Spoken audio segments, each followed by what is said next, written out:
Okay, നമുക്ക് ഇന്ന് introduce ചെയ്യുന്നത് റെന്റൽ മാനേജ്മെന്റ് ഒരു സോഫ്റ്റ്വെയർ ആണ്. ഇതായിരിക്കും നമ്മുടെ ഡാഷ്ബോർഡ് തന്നെ. ക്രിയേഷൻസ് കാര്യങ്ങളൊക്കെ വരുന്നത് ഈ മാസ്റ്ററിലായിരിക്കും. അതിപ്പോൾ നമ്മുടെ പ്രോപ്പർട്ടി, ഏരിയ, കാറ്റഗറി, ചാർജസ് അങ്ങനെ എല്ലാം ക്രിയേഷൻസ് വരുന്ന മാസ്റ്ററിലായിരിക്കും. നമ്മൾ ആദ്യത്തെ ഏരിയ എടുത്ത് നോക്കുകയാണെങ്കിൽ ജസ്റ്റ് വേറെ ഡീറ്റെയിൽസ് നോക്കാനില്ല. ഏരിയയുടെ ആ പേരും ജസ്റ്റ് കോഡ്. ഇപ്പോൾ എറണാകുളം എന്നുണ്ടെങ്കിൽ പേര് എറണാകുളം, കോഡ് നമുക്ക് EK എന്നൊക്കെ ജസ്റ്റ് മനസ്സിലാക്കി കൊടുത്താൽ മതി. അത് കൊടുത്തിട്ട് സേവ് ചെയ്യാം. നമുക്ക് ഓൾറെഡി ഉള്ള ഏരിയസ് ലിസ്റ്റാണ് കാണിക്കും. അടുത്ത് വരുന്നത് പ്രോപ്പർട്ടീസ് വരുന്നത്. അതായിരിക്കും നമ്മുടെ ഹോസ്റ്റലിന്റെ പേര്, കാര്യങ്ങൾ എന്താണെന്ന് വെച്ച് വരുന്നത് അവിടെ ആയിരിക്കും വരുന്നത്. അവിടെ ഉള്ളവരെ നമുക്ക് ലിസ്റ്റിനായിട്ട് ഇവിടെ കാണിക്കും. ഇല്ലാതെ നമുക്ക് പുതിയത് ക്രിയേറ്റ് ചെയ്യണമെങ്കിൽ ക്രിയേറ്റ് ന്യൂവിൽ കുറച്ച് ജസ്റ്റ് പേര് അതിനോട് പ്രിഫിക്സ് എന്തെങ്കിലും ആഡ് ചെയ്ത് കൊടുക്കാം.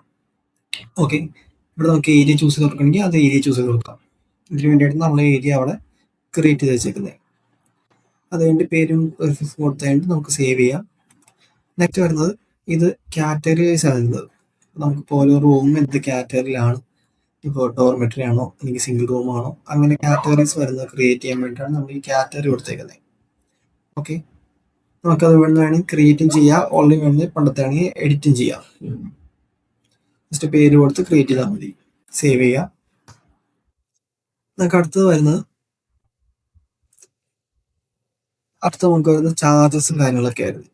ഈ ചാർജസ് എങ്ങനെയാണെന്ന് വെച്ചാൽ ഇപ്പം നമുക്കിവിടെ കാണിച്ചിരിക്കുന്ന പോലെ ടെസ്റ്റ് വാട്ടർ ബില്ല് അങ്ങനത്തെ എക്സ്ട്രാ ചാർജസ് നമ്മൾ അഡീഷണലി ഓൾറെഡി നമ്മൾ ആ യൂണിറ്റ് മീൻസ് ആ റൂമിൽ നിന്ന് വാങ്ങുന്നുണ്ടെങ്കിൽ നമുക്കതിവിടെ അഡീഷണലി ആഡ് ചെയ്ത് കൊടുക്കാൻ പറ്റും.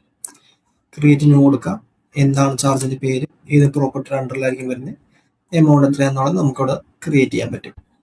ഓക്കെ, അതായിരിക്കും നമുക്ക് ഈ ചാർജസിന്റെ അണ്ടറിൽ വരുന്നത്. നെക്സ്റ്റ് വരുന്നത് നമുക്ക് യൂണിറ്റ് ആണ് വരുന്നത്. യൂണിറ്റ് മീൻസ് നമ്മുടെ ആ റൂംസ് കാര്യങ്ങളാണ് വരുന്നത്. നമ്മളിപ്പോൾ ഒരു പ്രോപ്പർട്ടി അണ്ടറിൽ വരുന്ന റൂമിന്റെ പേര് ഇവിടെ കൊടുക്കാം, ഏത് ടൈപ്പാണെന്ന് വെച്ചാൽ ഏത് ടൈപ്പിൽ കൊടുക്കാം, എത്ര ഫ്ലോർ ആണെന്ന് വെച്ചാൽ നമുക്ക് അതിന്റെ ഡീറ്റെയിൽസ് ഒക്കെ ആഡ് ചെയ്യാം. യൂണിറ്റ് നെയിം ആണ് വരുന്നത്, റൂം നമ്പർ ആണ് അവിടെ വരുന്നത്. ആ റൂം എന്ത് കാറ്റഗറിയുടെ അണ്ടറിലാണ് വരുന്നത് നമുക്കൊന്ന് സെലക്ട് ചെയ്ത് നോക്കാം. ഓക്കെ, അതിന്റെ റെന്റ് കാര്യങ്ങളൊക്കെ കൊടുക്കാം. നമുക്ക് എക്സ്ട്രാ ഇവിടെ എന്തെങ്കിലും ചാർജസ് നമ്മൾ നേരത്തെ ചാർജസ് ആഡ് ചെയ്യുന്നുണ്ടെങ്കിൽ നമുക്ക് ഇവിടുന്ന് ഓൾറെഡി ആഡ് ചെയ്ത് കൊടുക്കാം. ഓക്കെ, ഡീറ്റെയിൽസ് എല്ലാം കൊടുത്ത് നമുക്ക് സേവ് ചെയ്ത് കഴിഞ്ഞാൽ നമുക്ക് ആ ഒരു യൂണിറ്റ് നമുക്ക് സേവ് ആവും. നെക്സ്റ്റ് വരുന്നത് നമുക്ക് ഡോക്യുമെന്റ്സ് ആണ് വരുന്നത്. ഡോക്യുമെന്റ്സ് വരുമ്പോൾ നമ്മൾ ആ ടെനന്റിന്റെ നിന്ന് എന്താണ് ഐഡിയ ആയിട്ട് വാങ്ങുന്നത് അത് സെലക്ട് ചെയ്യാൻ വേണ്ടിയാണ് നമ്മൾ ഡോക്യുമെന്റ്സ് ചെയ്യുന്നത്.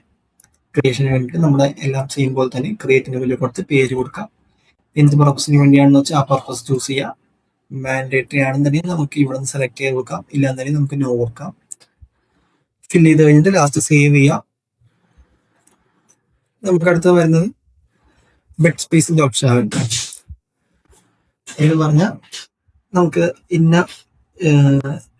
റൂമിൽ ഇന്ന ബെഡാണ് ഉള്ളത് നമുക്ക് ചൂസ് ചെയ്ത് നോക്കാൻ പറ്റും. നമ്മൾ കൊടുത്തേക്കുന്ന ആ ഒരു സ്പേസിന്റെ നെയിം, ആ റൂമിൽ നമുക്ക് എത്ര കൗണ്ട് ഉണ്ട്, ബെഡിന്റെ കൗണ്ട് എത്രയുണ്ട്, ബാക്കിയുള്ള കാര്യങ്ങൾ പ്രോപ്പർട്ടി ഏതാണ്, യൂണിറ്റ് ഏതാണെന്നുള്ളത് സെലക്ട് ചെയ്ത് കൊടുക്കാൻ പറ്റും, അതിന് എത്ര റെന്റ് എന്നുള്ളത് സെലക്ട് ചെയ്ത് കൊടുക്കാൻ പറ്റും.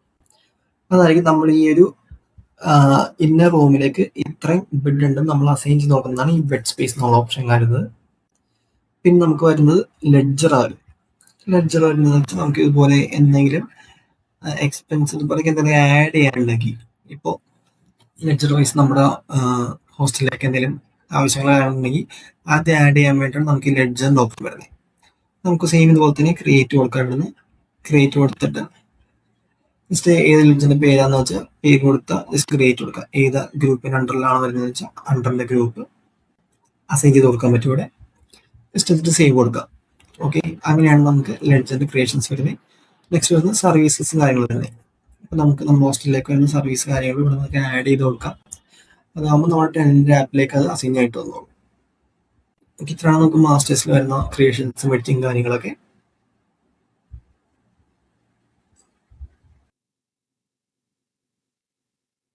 നെക്സ്റ്റ് വരുന്നത് ക്രിയേഷൻസ് കാര്യങ്ങൾ നമ്മൾ നോക്കി. അടുത്ത ടെനൻസും കാര്യങ്ങളാണ്. മീൻസ് ഹോസ്റ്റലിൽ സ്റ്റേ ചെയ്യാൻ വരുന്ന സ്റ്റുഡൻസിൻ്റെ കാര്യങ്ങളാണ്. അതിൻ്റെ ക്രിയേഷൻസ് വരുന്നത് നമുക്ക് ടെനന്റ് ഡയറക്ടറിയിലാണ് നമുക്ക് അതിൻ്റെ ഓപ്ഷൻ വരുന്നത്. ജസ്റ്റ് ക്ലിക്ക് ചെയ്ത് കഴിഞ്ഞാൽ നമ്മൾ ഓൾറെഡി ഉള്ള ലിസ്റ്റുകൾ ഇവിടെ കാണിക്കും, അതിൻ്റെ ഡീറ്റെയിൽസും കാണിക്കും.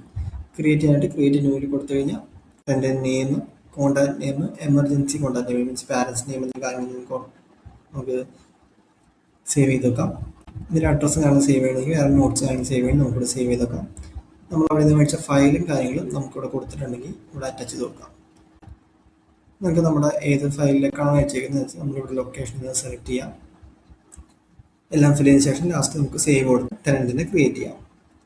നമുക്ക് അടുത്ത് വരുന്നത് ബെഡ് സ്പേസ് അസൈൻമെന്റ് ആണ് നമുക്ക് വരുന്നത്. അതിലെങ്ങനെയാണെന്ന് വെച്ചാൽ നമ്മൾ ആ കൊടുത്തേക്കുന്ന ആ ടെനന്റിന് ഏത് റൂമിലേക്കാണ് അല്ലെങ്കിൽ ഏത് ബെഡിലേക്കാണ് നമ്മൾ അസൈൻ ചെയ്യുന്നത് നമുക്ക് കൊടുക്കാൻ പറ്റും. നമ്മുടെ പ്രോപ്പർട്ടി ചൂസ് ചെയ്യുക, യൂണിറ്റ് ചൂസ് ചെയ്യുക, ബെഡ് സ്പേസ് ചൂസ് ചെയ്യുക, എന്നിട്ട് ഏത് ടെനന്റ് ആണോ ആ ടെനന്റ് നമുക്ക് ചൂസ് ചെയ്ത് കൊടുക്കാം. ടെനന്റ് നമ്മൾ ക്രിയേറ്റ് ചെയ്തിട്ടുണ്ടെങ്കിൽ നമുക്ക് ഇവിടെ നിന്ന് തന്നെ ആഡ് ചെയ്യാനുള്ള ഓപ്ഷൻ കാര്യങ്ങളൊക്കെ ഇവിടെ നിന്ന് തന്നെയുണ്ട്. ഇവിടെ നിന്ന് ക്രിയേറ്റ് ചെയ്യാം. ബാക്കിയുള്ള കാര്യങ്ങളൊക്കെ ഫില്ല് ചെയ്യുക. എന്ന് തൊട്ട് എന്ന് വരെയാണെന്ന് നമുക്ക് ഇവിടുന്ന് കൊടുക്കാൻ പറ്റും. എന്ന് തൊട്ട് ആ ടെനന്റ് എന്ന് വരെ നിൽക്കുന്നതെന്ന് വെച്ചാൽ നമുക്ക് ഇവിടുന്ന് സെലക്ട് ചെയ്ത് കൊടുക്കാൻ പറ്റും. ബാക്കി ഡീറ്റെയിൽസും കാര്യങ്ങളൊക്കെ കൊടുത്തിട്ട് ലാസ്റ്റ് നമുക്ക് കൺഫേം ചെയ്യാം. അപ്പോൾ ആ ടെനന്റ് ഇന്ന ബെഡ് സ്പേസിലേക്ക് അസൈൻ ആയിക്കോളും. ഓക്കെ, നമുക്ക് അടുത്തത് വരുന്നത് അക്കൗണ്ട്സിൻ്റെ അണ്ടറിലേക്കാണ് കാര്യങ്ങൾ വരുന്നത്. ഈ പെയ്ഡ് കളക്ഷൻ എന്താണെന്ന് വെച്ചാൽ നമുക്കിപ്പോൾ ടെനൻസ് ഓൾറെഡി പേ ചെയ്തിട്ടുണ്ടെങ്കിൽ നമുക്ക് അതിൻ്റെ ഒരു റിപ്പോർട്ട് അല്ലെങ്കിൽ അതിൻ്റെ ഒരു ലിസ്റ്റ് പോലെ കാണാൻ വേണ്ടിയിട്ടായിരിക്കും നമുക്ക് ഈ ഒരു പെയ്ഡ് കളക്ഷൻ എന്ന് പറയുമ്പോൾ ഡേറ്റ് വെച്ച് ഫിൽട്ടർ ചെയ്ത് നമുക്ക് എത്ര പേരാ തന്നേക്കുന്നതെന്ന് നമുക്കിവിടെ കാണാൻ പറ്റും. ഓക്കെ, അത് കഴിഞ്ഞ് നമുക്ക് വരുന്നത് പെൻഡിങ് കളക്ഷനാണ്. എത്ര പേര് നമുക്ക് തരാനുണ്ട് എന്നൊന്ന് കാണിക്കുന്ന ഒരു ലിസ്റ്റ് വരുന്നതാണ് നമുക്ക് ഈ പെൻഡിങ് കളക്ഷൻ എന്നുള്ളത്. നമുക്ക് ഇതേപോലെ ലിസ്റ്റ് വരും. അത് ഏത് പ്രോപ്പർട്ടി അണ്ടറിൽ മാത്രം വരുന്നത് നമുക്ക് സെലക്ട് ചെയ്യാം. യൂണിറ്റ് ഇന്ന യൂണിറ്റിൽ ആൾക്കാർ മാത്രം തരാനുള്ളത് നമുക്ക് അന്ന് സെലക്ട് ചെയ്യാൻ പറ്റും. അത് സെലക്ട് ചെയ്ത് തന്നെ കൊടുക്കാം. അതിന് കാണാൻ വേണ്ടിയിട്ടാണ് നമുക്ക് ഒരു പെൻഡിങ് കളക്ഷൻ എന്ന് ഉദ്ദേശിക്കുന്നത്. അടുത്ത വഴി നമുക്ക് വരുന്ന എക്സ്പെൻസുകൾ കാര്യങ്ങൾ ആഡ് ചെയ്യാനായിട്ട് എക്സ്പെൻസ് വൗച്ചർ എന്ന ഓപ്ഷൻ ഉണ്ട്. നമുക്ക് ഓൾറെഡി അടിച്ചിരിക്കുന്ന എക്സ്പെൻസ് നമുക്ക് ഒരു ലിസ്റ്റ് ആയിട്ട് വരും. പുതുതായിട്ട് നമുക്ക് കാണുന്നുണ്ടെങ്കിൽ ക്രിയേറ്റ് ന്യൂ കൊടുക്കുക. ഡീറ്റെയിൽസ് കാര്യങ്ങൾ കൊടുക്കുക. ഏത് പ്രോപ്പർട്ടി അണ്ടറിൽ വരുന്നത്, ഡേറ്റ് ഇങ്ങനെ വരും, എങ്ങനെയാണ് പേയ്മെൻറ്റ് മെത്തേഡ് എന്നുള്ളത്, ക്യാഷ് ആണോ ബാങ്ക് ആണോ. ജിപേ ഒക്കെ ആണെങ്കിൽ നമ്മൾ ബാങ്ക് ആയിരിക്കും. ക്യാഷ് ആയിട്ട് ബൈ ഹാൻഡ് ആയിട്ട് വന്നതിന് ക്യാഷ് ആയിട്ട് സെലക്ട് ചെയ്യണം. എന്തിനു വേണ്ടിയിട്ടാണ് നമ്മൾ കൊടുക്കുന്നതെന്ന് വെച്ചാൽ ആ ഒരു ലെഡ്ജർ നമ്മൾ സെലക്ട് ചെയ്യുക. നറേഷനും കാര്യങ്ങളൊക്കെ ഉണ്ടെങ്കിൽ അത് കൊടുക്കുക. എത്ര എമൗണ്ട് വെച്ചാൽ എമൗണ്ട് ഐഡൻറ്റിഫൈ ചെയ്തിട്ട് സേവ് ചെയ്താൽ മതി. നമുക്ക് അത് ആ ഒരു ലെഡ്ജർ എൻട്രി ആയിട്ട് അങ്ങനെ കൊടുക്കും. നമുക്ക് വരുന്ന ഇനീഷ്യൽ റെൻറ്റിൻ്റെ എക്സ്പെൻസ് കാര്യങ്ങളൊക്കെ നമ്മൾ ആദ്യം ചെയ്യുന്ന ടൈമിൽ നമുക്ക് എന്തെങ്കിലും അഡീഷണൽ പേയ്മെൻറ്റ് ചാർജ് എന്നുണ്ടെങ്കിൽ അത് എൻട്രി ചെയ്യുമ്പോൾ അത് ലിസ്റ്റായിട്ട് കാണിക്കാൻ വേണ്ടിയിട്ടാണ് നമുക്ക് ആ ഇനീഷ്യൽ റെൻറ്റ് എക്സ്പെൻസ് എന്ന ഓപ്ഷൻ നമുക്കിവിടെ വന്നിരിക്കുന്നത്. ഓക്കെ, പിന്നെ നമുക്ക് മെയിനായിട്ട് വരുന്നത് എന്താണെന്ന് വെച്ചാൽ എഗ്രിമെൻ്റാണ് വരുന്നത്. ഇപ്പോൾ ടെനന്റ് ഇടയ്ക്ക് വെച്ച് നിർത്തി പോവുകയാണ് അല്ലെങ്കിൽ ടെനന്റ് ക്ലോസ് ചെയ്യുന്ന ടൈമിൽ നമുക്ക് ഈ എഗ്രിമെൻറ്റിൽ വന്നിട്ട് ഏതിൻ്റെ പ്രോപ്പർട്ടി ചെയ്യുന്നത് വെച്ചാൽ ആൾ സെലക്ട് ചെയ്യുക. യൂണിറ്റ് കൊടുത്തു കഴിയുമ്പോൾ നമുക്കെല്ലാം ക്രിയേറ്റ് ആയിട്ടുള്ള ആൾക്കാർ കാണിക്കും. നമുക്ക് അവരെ ക്ലോസ് ചെയ്ത് കൊടുക്കാം. ഇവിടെ ക്രിയേറ്റ് ന്യൂവിൽ കൊടുക്കുക. പ്രോപ്പർട്ടീസിൽ ഏത് യൂണിറ്റ് അണ്ടറിലാണോ ആരാണോ പോകുന്നതെന്നുള്ളത് നമുക്കിവിടെ സെലക്ട് ചെയ്യാം. അപ്പോൾ ആളുടെ ഡീറ്റെയിൽസ് വരും. സെക്യൂരിറ്റി ഡെപ്പോസിറ്റിൽ കൊടുത്തിട്ടുണ്ടെങ്കിൽ അതൊക്കെ കയറി വരും. ഇന്നത്തെ ഡേറ്റ് നമ്മൾ ചൂസ് ചെയ്ത് കൊടുക്കുക. ഇന്നാണ് പോകുന്നതെങ്കിൽ ഇന്നത്തെ ഡേറ്റ് കൊടുക്കുക. അല്ലെങ്കിൽ 2 ദിവസം കഴിഞ്ഞിട്ടാണ് അല്ലെങ്കിൽ 1 വീക്ക് ആയിട്ടാണ് പോകുന്നതെങ്കിൽ ആ ഡേറ്റിംഗ് കൊടുത്തിട്ട് നമ്മൾ പ്രൊസീഡ് കൊടുത്തു കഴിഞ്ഞാൽ ആ ഡേറ്റിലേക്ക് ആൾ ചെക്കൗട്ട് പോലെ മീൻസ് ആൾ പോയതുപോലെ കാണിക്കും. ഓക്കെ, പിന്നെ നമുക്ക് മെയിൻ വരുന്നത് റിപ്പോർട്ടാണ് വരുന്നത്. റിപ്പോർട്ട് എന്ന് പറയുമ്പോൾ നമുക്ക് റെന്റൽ സ്റ്റാറ്റസ് റിപ്പോർട്ടാണ് നമ്മുടെ വീട്ടിൽ വരുന്നത്.